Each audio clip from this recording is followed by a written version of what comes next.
Chapter 4. If you stand up like a nail, you will get hammered down. Japanese proverb. Aki, Westminster and Santa Ana, California. The day after Aki hid her doll and began her final packing, she came home from school to find her mother standing at the sink, slicing cabbage for koroke, Japanese croquettes. Aki dropped her book bag on the dining room table and went into the kitchen to get a glass of water. Her mother didn't look up. She didn't say welcome home or how was your day. She stood silently chopping and re-chopping the greens. For a moment, there was only the faint crunch of cabbage leaves on the cutting board. When she stopped, Aki saw her mother wipe her cheek with the back of her hand. What is it? Aki asked. It's Pop, her mother said, her voice breaking. She cleared her throat and started again. He's been taken to a camp. She spoke in a whisper so sad and so faint that Aki could hardly hear. What? He was taken to a camp, her mother repeated. When? Several men came for him this morning after you left for school. As if from very far off, Aki heard the rush of water pouring into the sink and smelled the open bottle of sesame oil on the counter, the loose hair at the nape of her mother's neck, the blade of the knife in the white sink, the texture of her mother's dress, the light blue one with the white piping at the collar, all came into focus, sharp focus, like a snapshot of this moment that she would never be able to forget. Aki didn't know how long she hesitated before saying, I thought we were going to be together. I did too. Her mother wiped her cheek again. And we will be. When? Aki repeated. I don't know. I don't know exactly when, but he will be back. Her mother's voice grew stronger as she spoke. Now tears flowed down Aki's face, and she let them. Her mother pulled her close. Aki put her arms around her mother's tiny waist, and they leaned into each other, holding each other up. She whispered, I didn't get to say goodbye. The realization struck her like a slap. Her father was gone, and she hadn't been able to hug him or to tell him, I love you. No goodbyes, her mother said, her voice firm now. No sayonaras. At that moment, Aki could imagine what her father would say if he were there. He would pat her on the shoulder and say, be strong. She could find strength in that. Did I see him in the kitchen this morning? What were his last words to me? She wanted a perfect picture of him in her mind to hang on to, but her mind was blank. I miss him already, Aki whispered. I do too, her mother said. Aki and her mother were quiet for a while. I still don't understand, Aki finally said. Why did they come just for Pop? They took some of the men first, her mother said. Newspaper reporters, teachers, businessmen like Pop, men they thought might be a threat. A threat? Aki echoed. Pop isn't a threat to anyone. If he is, why didn't they take all of us? Aren't we all threats? I know, her mother said. But the people who make the rules don't know. They are scared of anyone who is Japanese. Even us? Even us, Aki's mother shook her head. What about Seiko? At age 17, Aki's older brother was almost a man. Ever since he was a little boy, he had helped his father run the farm, going with his father to the bank to translate back and forth between Japanese and English. He'll be with us at a different camp. Aki welcomed this small bit of good news. We'll be leaving in a couple of days, Aki's mother added, for a place called Poston in Arizona. Poston, Aki thought, the word on the luggage tag on that too small suitcase. That night, Aki tossed and turned, waking before dawn, feverish and thirsty. She called for her mother, who entered the bedroom, turned on the overhead light. The brightness hurt, and she had to squint until her eyes adjusted to the glare. Her mother's eyes were swollen and red. Aki wondered whether her mother had slept at all or if she had spent the night crying. Are you sick?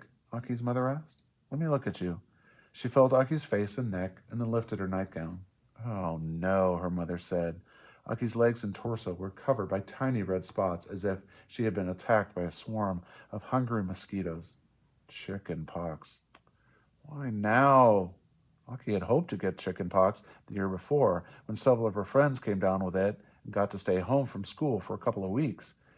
Aki didn't want to be sick now. She didn't want to give her mother anything more to worry about. What will happen to me? Aki asked. You must not scratch, her her mother said. Let me get a thermometer and lotion for the itching. You can have an oatmeal bath in the morning. But Aki couldn't help asking again, what's going to happen to me? You'll be fine in a week or two, her mother said. No, what's going to happen to me when you leave for camp? Aki's mother stared at her for a moment. Her face sagged. I don't know, she said. I'll find out what to do about that in the morning. Aki tried not to scratch. At least we have something new to think about instead of pop and pecking and poston. Aki heard her mother rummaging in the bathroom medicine cabinet. She returned with calamine lotion and dabbed it on the reddest spots. Soon the itching stopped long enough for Aki to fall asleep. When Aki finally awoke in the morning, her mother was leaning over her. How are you feeling? Itchy, Aki said. Really itchy. Aki's mother began to fold the blanket on the end of the bed. I'm afraid there isn't much time. She looked at Aki and then at the suitcase next to the bed. I talked to the man at the civil control station. I asked if we could stay until you were better, she said, but he said no. We have to go now. But I'm sick. You must go to the hospital in Santa Ana, and Seiko and I must go ahead to Poston. They don't want the chickenpox to spread all through the camp. I have to go to the hospital? By myself? Aki knew she sounded like a whining baby. She couldn't help herself. First, Pop gone. Now, even more separation. She reached for her mother's hand. Don't be afraid, Aki's mother said. In the hospital, the nurses will bring you food on a tray that you can eat in your bed. Aki knew her mother was trying to put on a cheerful face for her, and silently she resolved, I will try to be happy, Mom, for you. But all she really wanted was to have her father back, to stay on the farm, to go back to school, to have things be the way they'd been before the evacuation. But what I want doesn't matter. That afternoon, when the front door clicked shut behind her, Aki knew she was leaving behind everything that was familiar and comfortable. It was as though she were walking away from her life. Aki's mother set the suitcase next to the empty bed in the hospital room. Aki looked over at the Japanese girl in the next bed. She could tell by the red splotches on her roommate's face and arms that she had chickenpox too. The girls greeted each other while Aki's mother unpacked some of the items from the suitcase. When her mother could find nothing more to do, she said, Well, I better let you two girls get some rest. Aki felt her stomach flutter. Aki's mother put her arms around her and held her close. She didn't say goodbye. I will see you soon. Then she leaned over and kissed Aki on the top of her head and whispered in her ear, Gaman, the Japanese word for be brave, be strong. Aki looked up at her mother with tears in her eyes. Her mother's eyes were wet too. I will not cry, I will not cry, Aki chanted to herself. I will not embarrass my mother, not in front of a stranger. Aki's mother let go, and Aki felt her mother's warmth fade away. Do you want to play checkers? Aki's new roommate, Yuki, asked before Aki's mother had even left the room. Aki tried to make her voice sound cheerful. Okay. As Yuki began to set up the game on one of the bedside tables, Aki strained to hear the sound of her mother's heels striking the linoleum floor in the hall. She listened long after the footsteps had faded away. Which camp are you going to? Yuki asked. Poston. Me too. Yuki divided the checkers into piles of red and black. My family is already gone. What have they told you about it? Nothing, the girl said. She stacked the checkers to make sure the piles were even. All the piles were there. Or the pieces were there. I just got here yesterday. My mother says we'll find out when we get there. Maybe we'll be neighbors, Aki said. I hope so, said Yuki. Do you want red or black? It doesn't matter. Yuki turned the board so that the red checkers were on Aki's side. Let's play. Aki and her new friend spent the next 2 weeks playing games, reading, and drawing pictures of themselves covered with red spots. For Aki, the quiet nights, when there was nothing to distract her, were the hardest. She tried to convince herself that nothing had changed, that she would go home to find Seiko and her parents sitting at their dining table. But deep inside, she knew it wasn't true. Once she recovered from the chickenpox, she wasn't going home. Her father wasn't waiting for her. In the dark hospital room, Aki would think these things and cry silent tears, private tears, the kind that left no trace except for a wet spot on the pillow that dried before morning. A nurse accompanied Aki on the long train ride out to Boston.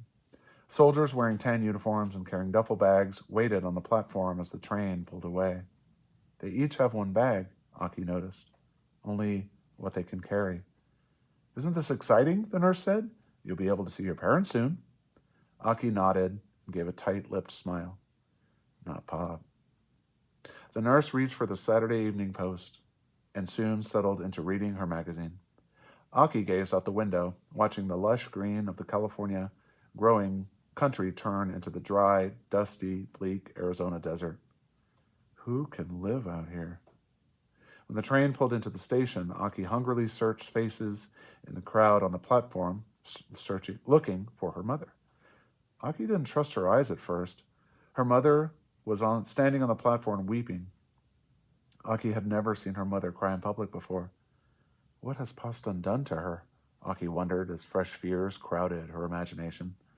A train squealed to a halt, and passengers arose and began collecting their belongings. The nurse took Aki's suitcase in one hand and Aki's hand in the other. Together they made their way out into the crowd. As soon as Aki saw her mother again, she broke free and rushed to her. They clung to each other, forcing the horde of strangers to flow around them. She felt her mother's soft hand stroking her hair, and she let herself feel how much she had missed her. Then Aki said goodbye to the nurse, picked up her suitcase, and took her mother's hand. She missed her father. She missed her home. She missed the life she used to have. But when she felt her mother's hand in hers, she knew that she was ready to face Poston.